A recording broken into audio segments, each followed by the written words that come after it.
Hello friend, नमस्कार। स्वागत है आपका एक बार फिर से राठौर इंग्लिश क्लासेस में। फ्रेंड्स, आज का हमारा टॉपिक है विलियम वर्ड्सवर्थ। इनके द्वारा लिखी हुई कविता है I wander lonely as a cloud. I wandered lonely as a cloud. Wander का मतलब होता है फ्रेंड भटकना, घूमना, और लोनली मतलब होता है अकेला। तो मैं एक बादलों की तरह अकेला भटक रहा था, ये इसका शीर्षक है। फ्रेंड्स, ये बहुत ही फेमस कविता है विलियम वर्ड्सवर्थ की, जो माने की सबसे अच्छी कविताओं में से एक है। फ्रेंड, ये जो पोएम है ये एनसीईआरटी के सिलेबस में बच्चे इसको बहुत पसंद करते हैं। छोटी सी कविता है और इसमें बहुत ही सरल शब्दों का प्रयोग किया गया है। एक और बात याद रखने वाली ये है कि फ्रेंड, इसको डैफोडिल्स के नाम से भी जाना जाता है इस कविता को। आइए शुरुआत करते हैं। I wandered lonely as a cloud या डैफोडिल्स, ये जो कविता है इसको पढ़ते हैं। इस पोएम के बारे में कुछ चीजें जानते हैं। यहाँ पे जो आई वर्ड यूज किया गया है ये विलियम वर्ड्सवर्थ ने खुद के बारे में कहा है, यानी स्वयं की बात कर रहे हैं। इसमें कवि ने कहा है कि मैं एक बार में 10,000 डैफोडिल्स देख सकता हूँ। और डैफोडिल्स को देखता है जो वो गोल्डन कलर के हैं, सुनहरे कलर के हैं, जो पिक्चर में भी आप देख सकते हैं। इस तरह से सुनहरे कलर के डैफोडिल्स फूल होते हैं, इनको वो देख रहा है। The poet founts flowers near the valley under the tree. इसमें कवि जो है पेड़ के नीचे फ्लावर्स को घाटी में देखता है। ये अपनी बहन जो है डोरोथी के साथ जा रहे होते हैं और तभी डोरोथी की नज़र पड़ती है बहुत सुंदर सा, जैसे आप पिक्चर में देख सकते हैं, फूलों की पूरी एक, ऐसा लगता है जैसे खेत बना हुआ, दूर दूर तक जहां तक नज़र देखो डैफोडिल्स नज़र आ रहे हैं। तो वो अपने भाई से बोलती है विलियम वर्ड्सवर्थ से कि देखो कितने सुंदर फूल हैं, कितना सुंदर दृश्य। विलियम वर्ड्सवर्थ जब इस घाटी को देखते हैं फूलों से भरी हुई, तो इतना ज़्यादा प्रफुल्लित हो जाते हैं कि वो इस पर एक कविता लिखते हैं जो हम पढ़ रहे हैं अभी, I wandered lonely as a cloud. इस कविता में फ्रेंड डैफोडिल्स की तुलना स्टार्स, आसमान के, गैलेक्सी के स्टार्स है ना, जो हमारी गैलेक्सी है मिल्की वे, उसके स्टार्स से तुलना की गई। पोएट को ऐसा लगता है कि डैफोडिल्स जो है वो एक उसके अकेलेपन में जो परमानंद प्राप्त होता है, जब अकेला बैठता है और वो थोड़ा बहुत भी दुखी होता है तो अपने मन में वो उन दृश्यों के बारे में सोचने लगता है जो डैफोडिल्स के दृश्य देखा था, तो प्रफुल्लित हो जाता, आनंद से बढ़ जाता। इस कविता में कवि ने बताया फ्रेंड कि फ्लावर जो है वो डांस कर रहे हैं, फड़फड़ा रहे हैं, अपने सरों को एक दूसरे से उछल उछल के जो है मिला रहे हैं, इस तरह की बात की गई। The waves of the lake, जो झील की लहरें, वो भी उन फूलों के साथ डांस कर रही हैं। ऐसा लग रहा है कि जो है जो फूल डांस कर रहे हैं, नाच रहे हैं, तो लहरें भी जो है झील की लहरें वो भी उनके साथ शामिल हो गई हैं। यहाँ पे फ्रेंड्स, इस कविता में विलियम वर्ड्सवर्थ ने कहा है कि मैं एक बादल की तरह उड़ रहा हूँ, घूम रहा हूँ, और जहाँ जहाँ तक दूर दूर तक मेरी नज़र जाती है वो मुझे हर जगह वो डैफोडिल्स के फूल ही नज़र आते हैं। सिमिली फिगर का यूज किया गया है इस कविता में फ्रेंड, और ये कविता जो है 1807 में प्रकाशित हुई थी। ये कविता जो है फ्रेंड लिरिक कविता कहलाती है। इसमें 4 स्टेंजा हैं, ठीक है ना, 4 स्टेंजा, हर स्टेंजा में 6-6 लाइन। तो ये मेन बातें मैंने इसलिए बताई क्योंकि जो परीक्षा में क्वेश्चंस आते हैं वो इस तरह की आते हैं। तो मेन बातें जो मैंने आपको बताई, आपको ये याद रखना है। 4 स्टेंजा हैं जिसमें 6-6 लाइन्स। आइए फ्रेंड, अब हम इस प्यारी सी कविता को पढ़ते हैं। I wander lonely as a cloud that floats on high over vales and hills when all at once I saw a crowd, a host of golden daffodils beside the lake, beneath the tree, fluttering and dancing in the breeze। देखिए कितनी सुंदर तरीके से कविता, शब्दों का इस्तेमाल आप देखें, पढ़ने में ही आनंद आ जाता है। पहली लाइन जो है यही इस कविता का शीर्षक है कि मैं एक बादलों की तरह भटक रहा था। I wander lonely as a cloud, मैं बादलों की तरह घूम रहा था, भटक रहा था। दैट फ्लोट्स, देखिए फ्लोट यानी होता है तैरना, वैसे तो कोई चीज़ जैसे पानी में तैरती है उसको कहते हैं फ्लोट। जो तैर रहा था है ना। ये ओवर जो लिखा है ये एक्चुअल में फ्रेंड ओवर है ना, ओवर को ये शॉर्ट करके लिखा गया, ठीक है ना। ओवर, ओवर मतलब ऊपर, और वेल्स का मतलब है फ्रेंड घाटी, वैली को वेल्स भी कहते हैं, और हिल्स मतलब होता है पहाड़ियां। तो मैं एक बादलों की तरह अकेला भटक रहा था जो बह रहा था, ठीक है ना, ऊंचाई पर, जो बह रहा था बहुत ऊंचाई पर, घाटियों और पहाड़ियों के ऊपर, है ना, पहाड़ों और घाटियों के ऊपर से बहता हुआ चला जा रहा था बादलों की तरह। When all at once I saw, और अचानक से मैंने देखा, अ क्राउड। अब देखिए क्राउड वैसे तो लोगों की भीड़, जो बहुत सारे लोग होते हैं तो कहते हैं क्राउड, यहाँ पे पर्सोनिफाई किया गया, फूलों को इस तरह से दिखा रहे हैं जैसे कि वो मनुष्य हैं। तभी अचानक से मेरी नजर पड़ी एक भीड़ पर, a host of golden daffodils, एक बहुत बड़ी मात्रा में सुनहरे रंग के डेफोडिल्स। यहाँ देखिए पर्सोनिफाई किया गया है, जो क्राउड यूज किया गया, कि जब मैं उड़ता हुआ जा रहा था अचानक से मेरी नजर पड़ी एक भीड़ पर, जो कतारों में बहुत सारे डेफोडिल्स लगे हुए थे सुनहरे रंग के। बिसाइड द लेक, देखिए बिसाइड मतलब होता है बगल में, झील के बगल में, बीनीथ द ट्री, बीनीथ यानी होता है नीचे, पेड़ के नीचे, झील के बगल में और पेड़ के नीचे, फ्लटरिंग फड़फड़ाते हुए, and dancing in the breeze, फड़फड़ाते हुए और नाचते हुए, इन ब्रिज। अब ब्रिज क्या होता है, तो एक ठंडी सी पवन जो चलती, शीतल पवन, उसको कहते हैं ब्रिज। तो अचानक से मेरी नजर पड़ी सुनहरे रंग के डैफोडिल्स के फूलों पर, जो बहुत बड़ी संख्या में वहां पर लगे हुए थे, झील के बगल में और पेड़ के नीचे, जो पर फड़फड़ा रहे थे, ऐसा लग रहा था पक्षियों की तरह जैसे पर फड़फड़ा रहे और नाच रहे हो ठंडी पवन के चलने की वजह से।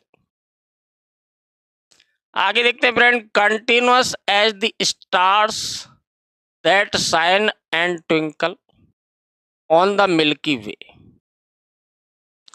they stretched in never ending line along the margin of a bay. 10,000 saw I at a glance, tossing their heads in sprightly dance. फिर से आप देखेंगे कि शब्दों का कितना सुंदर तरीके से प्रयोग किया गया। पहले इस कविता में जो खास खास शब्द है उनका अर्थ देख लेते हैं फ्रेंड। ट्विंकल मतलब होता है टिमटिमाना, जैसे तारे, आप पीछे की स्क्रीन में देख सकते हैं, तारे जो है, तारे टिमटिमाते हैं रात को, तारों की जो रोशनी है इसको हम कहते हैं टिमटिमाना। ट्विंकल का यही अर्थ होता है। मिल्की वे फ्रेंड, ये जो आप पिक्चर देख रहे हैं गैलेक्सी, आकाश गंगा, जिस आकाश गंगा में हम रहते हैं उसका नाम है मिल्की वे, जो आप पीछे स्क्रीन पे देख सकते हैं। स्ट्रेच का यहाँ पे जो अर्थ निकलेगा फैला हुआ, बहुत लंबे तौर पे जो फैली हुई कोई चीज होती। द मार्जिन ऑफ अ बे, है ना, द मार्जिन ऑफ ए बे का मतलब है खाड़ी के किनारे पर, खाड़ी के किनारे पर।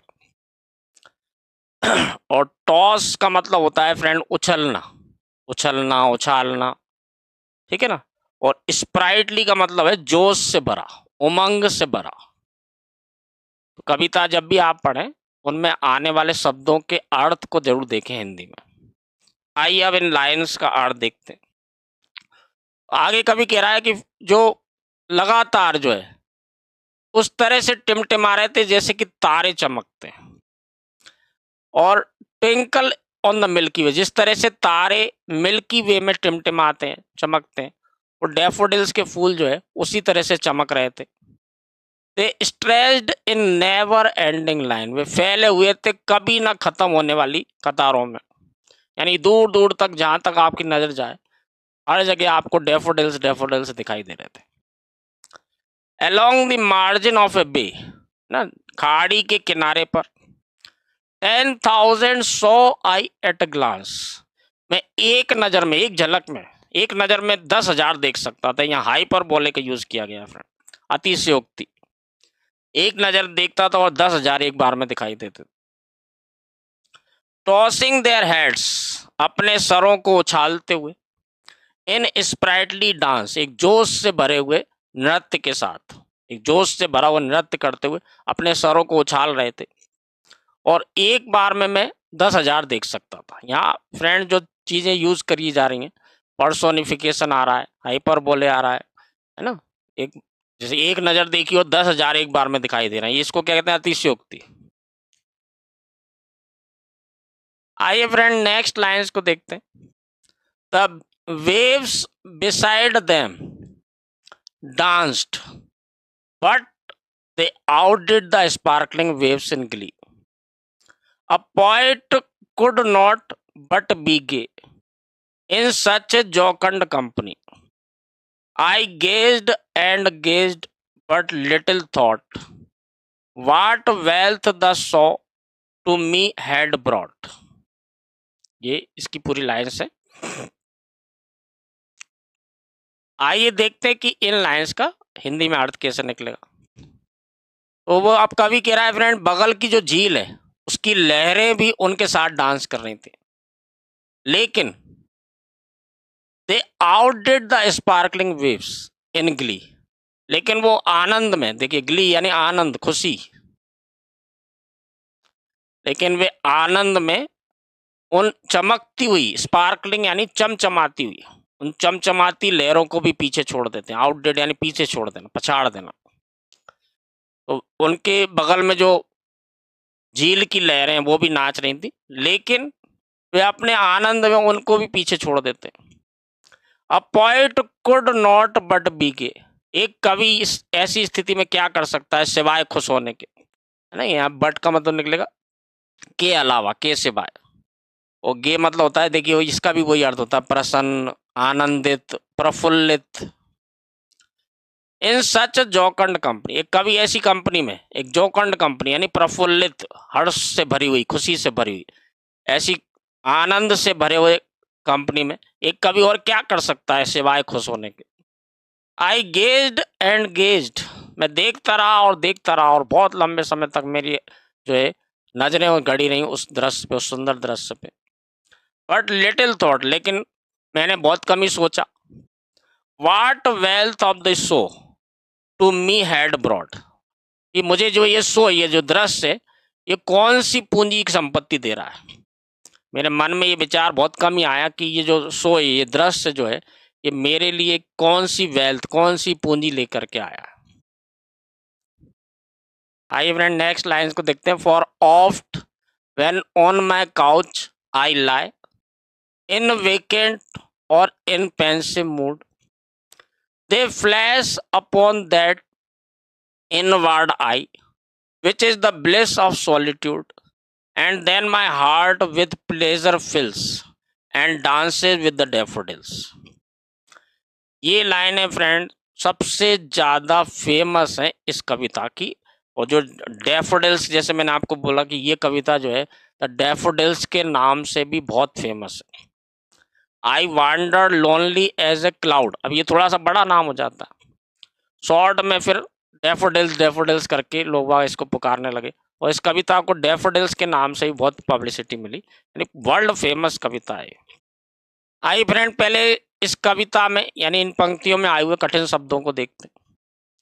यहाँ जो लिखा है ऑफ्ट, है ना, ये एक्चुअल में ऑफन, जिसका हिंदी में अर्थ होता है अक्सर। काउच का फ्रेंड अर्थ होता है जैसे हमारे घरों में सोफा होता है ना, सोफा को काउच भी कहते हैं। वेकेंट यानी होता है खाली। पेंसिव मूड का मतलब होता है विचारों में खोया हुआ, सोच विचार में खोया हुआ। फ्लैश, देखिए जैसे हम कैमरे में फ्लैश होता है ना, अचानक से कोई चीज झलक टिमटिमाती है, एकदम से फ्लैश हो जाती है, इसको कहते हैं फ्लैश। पिक्चरों में भी आप देखेंगे फ्रेंड, जब पीछे की कोई घटना दिखानी होती है तो उसको कहते हैं फ्लैशबैक, पीछे चले जाते हैं। इनवर्ड आई का फ्रेंड यहाँ पे अर्थ है मन की आंखें, यानी जब हम मन में कोई चीज सोचते हैं, कोई चीज देखते हैं, तो उसको कहते हैं inward I. The bliss of solitude, देखिए ब्लिस यानी होता है परमानंद, परम सुख, और सॉलिट्यूड मतलब होता है एकाकी, अकेला। प्लेजर का अर्थ होता है फ्रेंड खुशी, आनंद, हर्ष। नहीं, इस कविता में ज़्यादा कठिन शब्द तो वैसे भी नहीं है, लेकिन फिर भी ऐसे कोई शब्द जो आपको कठिन लग सकते हैं वो मैं कोशिश कर रहा हूँ कि आपको पहले हिंदी में समझा दूँ। आइए अब पूरी कविता का अर्थ देखते हैं। For oft when on my couch I lie, lie मतलब लेटना। अक्सर जब मैं अपने काउच पर लेटता हूँ, इन वीकेंड खाली होता हूँ या विचारों में खोया हुआ होता हूँ। जब मैं खाली होता हूँ या मैं विचारों में खोया हुआ होता हूँ यानी सोच रहा होता हूँ, और अक्सर जब मैं अपने सोफे पर यानी काउच पर लेटता हूँ, दे फ्लैश अपॉन दैट इनवर्ड आई, तो वो मेरी मन की आंखों के सामने एकदम से चमकने लगते हैं। यानी वही दृश्य डैफोडिल्स को देखा था मैंने, वो दृश्य मेरी आंखों में आ जाता है जब भी मैं कभी खाली हूँ चाहे विचारों में खोया हूँ, और जैसे ही मैं लेटता हूँ काउच पे, वो पूरा सुंदर सा दृश्य मेरे दिमाग में आ जाता है। Which is the bliss of solitude, जो एक एकाकीपन का परमानंद है, परम सुख है। And then my heart with pleasure fills, और तब मेरा दिल जो है खुशी से आनंद से भर जाता है। And dances with the daffodils, और जो है डैफोडिल्स के साथ में नाचने लगता है। यानी उस सुंदर दृश्य को जब कभी अकेला होता है या कुछ विचार कर रहा होता है, तब वो जब सोफे पर लेटता है तो बार बार उसके दिमाग में, उसकी मन की आंखों के सामने वो सुंदर सा दृश्य आ जाता है, और वो इतना ज़्यादा आनंदित हो जाता है कि उसे लगता है कि जैसे कि वो भी उन फूलों के साथ में नाच रहा हो। फ्रेंड, ये I wander lonely as a cloud या डैफोडिल्स के नाम से ये जो बहुत फेमस कविता है, ये दृश्य आप स्क्रीन पे भी देख सकते हैं कि जब इस तरह का दृश्य हमारे सामने भी आएगा तो नेचुरल बात है कि हमारा मन जो है बहुत ज़्यादा प्रफुल्लित हो जाएगा। ये कविता छोटी सी एक तो, और ज़्यादातर आप देखेंगे कि विलियम वर्ड्सवर्थ की कविताओं में थोड़े से कठिन शब्द रहते हैं, यानी कई बार उन्हें समझने में थोड़ी दिक्कत आती है। लेकिन ये कविता की एक और बहुत बड़ी खास बात है जिसे लोग पसंद करते हैं, जिसके कारण से इस कविता को, वो है इसका सिंप्लिसिटी। जैसे हमने रॉबर्ट फ्रॉस्ट की कविताओं को देखा था, बहुत ही सिंपल शब्दों में लिखते हैं, छोटी सी कविता लिखते हैं, इसलिए वो दिमाग में जाके, एक आम व्यक्ति के दिमाग में जाके बहुत जल्दी बैठ जाती है। फ्रेंड, आज की वीडियो में इतना ही करेंगे। Thank you very much. Next video में फिर मिलते हैं।